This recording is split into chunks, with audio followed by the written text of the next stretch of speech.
Well, good morning and welcome to Upreach with Starkey, where we are practicing practical evangelism, where the Bible meets blue jeans.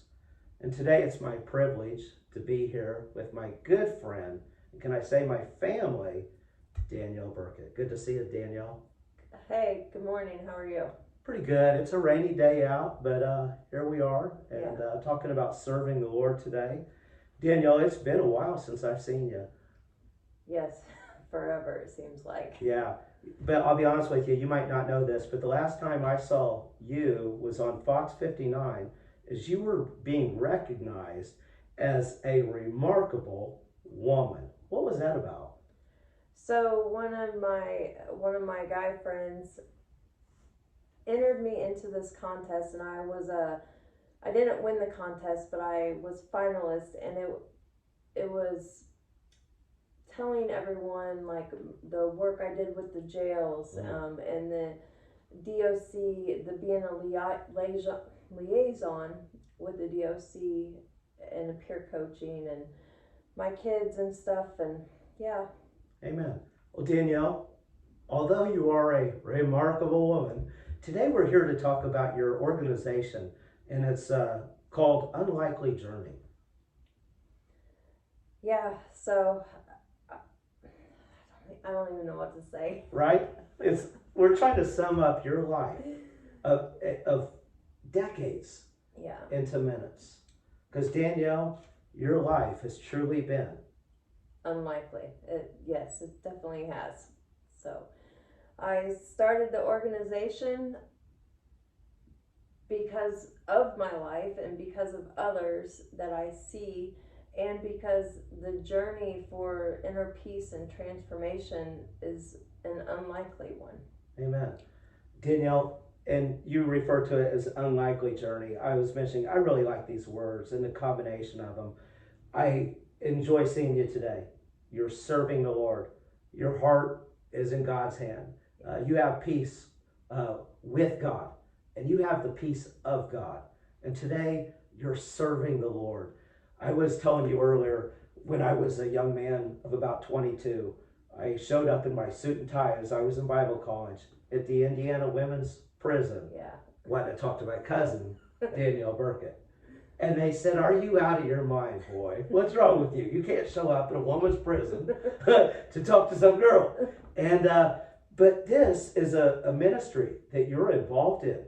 You know this stuff. I'm impressed. You've got the details down of how to be effective in not just your unlikely journey, but in others. Yes. But it's not just a me thing, it's a we thing. And so many people from so many different backgrounds have come together to make this happen. It's not a me thing. I was noticing that. I was reading your brochure for the organization, and this is not one person. This was, it takes a village, doesn't it? It takes a community, it takes fellowship, it takes being hands-on. When I hear, and I followed you for some time as you've been putting this together, I've been paying attention, I've been following and watching, and I'm amazed. And I keep asking myself, how is she coming up with this? How does she know how to do these things? When I talk to different folk about ministry, so many people are talking about what they're going to do. Well, one day I'd like to. You're doing it. Yeah, but I spent a lot of years saying one day I'd like to. So, I don't know. Now is my time. It's your time. I've learned over time it takes action. Action is what matters instead of words. Amen. And as I've read this is not some hillbilly program. This is very structured. It's very organized. It's for people that need serious help in life. You know, I grew up in Sunday school, and I have learned that in Sunday school, we're often taught what not to do. I often say we don't smoke or chew or run with the girls that do, but in reality, those are just like surface sins. You're dealing with people that unfortunately have made some choices in life, or maybe life's happened to them, And they're in the situation today, and right now, right where they're at, they want help, don't they? Yeah. And the trauma is a big, like, the people that usually I've seen throughout the years in my career, trauma is the driving factor that got them to where they're at when they come into my office or meet me in the community. And so, yeah, the life happening to them sometimes is what starts this journey, and thinking they're not good enough and not smart enough and not shouldn't be alive. And so, yeah. That's pretty amazing. So often we think that we are not good enough. Yes. And it's not just not good enough to search out or seek help, but for someone like you and someone like me, we struggle with not being good enough to serve. Yes, and not like good enough for God. And right. Like we think that there's boxes that need to be checked before God will accept us, and learning that that's not how it works with God has been life-changing for me. Isn't it? Yeah. Absolutely amazing. I was going through your pamphlet. I was noticing different things, and right off the bat it said nearly 1 out of 10 12 to 17-year-olds report using drugs in the last month in the state of Indiana. Guess what? That's all of our kids, isn't it? I mean, that's our families. That's our relationships. That's the kid in the Sunday school. These are not just numbers. These are kids that we know. Yes. And a lot of times, especially in some communities where it's thought, oh, not my kids, like it ends up being their kids, because sometimes our silence holds the secrets back in, and so we're not telling our kids about the harm reduction techniques or the information that they need to be safe and make these decisions when they're not around their parents. And that is so crucial to maybe changing the outcome. Amen. You are really hands-on. Like I said, when I think about these kids, I mentioned to you that I had worked with the homeless population and had a ministry where we help people transition from being homelessness to being on their own. And the one thing that I discovered about the downtown city of Indianapolis, when it was the dumping ground of human souls. When we were done with people, we just dropped them off. And it's not just adults, is it? No, it's kids too. And I think people in some ways just like are in denial about what's going on.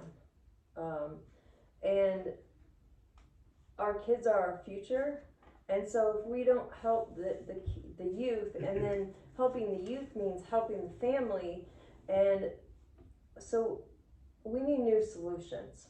You know what's interesting is I was thinking about your ministry, reading a brochure.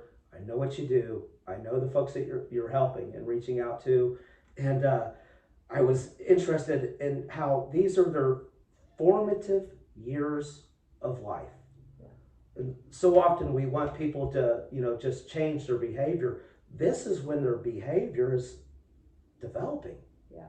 My Uncle Clarence used to say, it is easier to build boys and girls than to repair men and women. Yes. You're building boys and girls, aren't you? Yes. Amen. Tell us about it. What is your relationship with those that you have contact with? Right now, I don't. The only contact with youth I've had, not through my organization, but my own kids, and then their friends, and seeing the impact that I've had over the years since I got into recovery, as opposed to the legacy I left behind when I was in addiction, when I was afraid to work on the trauma, all that stuff. And I see how imperative it is for kids to have someone they can trust, a safe place they can go to, Yes. where they're seen and heard and can talk about all the things that are going on with them. So I like that. I believe that's a powerful word right there. A safe place. So what I like about your organization, what I've gone through it, I've read and I talked to you, I got that feeling. It's a place of trust, a confidence, a safe place. Tell us about that, Danielle. So we believe that change is not a linear process, and sometimes change will look like going forward, and then it looks like taking some steps back, and then we have to reevaluate. Okay, what's going on in this youth or adult's life? What skills do they need? I believe that people generally start at a baseline of the skills that they have. Yes. But then there are some of us that start way below that line because we didn't get that in our family. Right. And so we've got to figure out, okay, what skills do we need to build so then they can get up to the rest of the world. We talk about these skills. I call it the Bible blue jeans. I do construction. We're not talking about nails and hammers. We're talking about life skills. We're talking about how to be a man, how to be a woman, how to conduct yourself. And we're not talking about strict guidelines. We're saying they've had no teaching, right? And I see that with so many, the absent fathers, the absent mothers. I'm finding young men that have no life skills because they've never been taught. Everybody says, well, not everybody's had a dad like us. Oh, you had a dad? or a mother? There's very few, we call them nuclear homes, where there's a mother and a father and 2.5 kids. Yeah. And it's not a reality, is it? No. And then like it keeps getting bigger. So like their parents, like they don't know the skills. And then maybe they fell into addiction or homelessness or whatever the case may be. And then they're kind of set back for the skills that they don't have. And then they listen to the enemy saying, you're not good enough, you're not smart enough, you don't deserve these kids. Very rarely have I met a parent who is not being a parent because that's what they want to do. It's usually because they're listening to the negativity in their head, their life choices they do not know how to get out. Wow.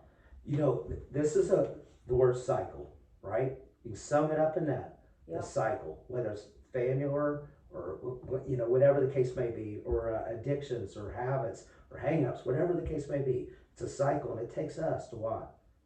Break the cycle. Yes. Break the cycle. And you have. Good job, Danielle. Thank you. I'm kind of embarrassed. We're trying to sum up your whole life in moments. But I enjoy talking to you today. I've really enjoyed catching up with you and looking at your program.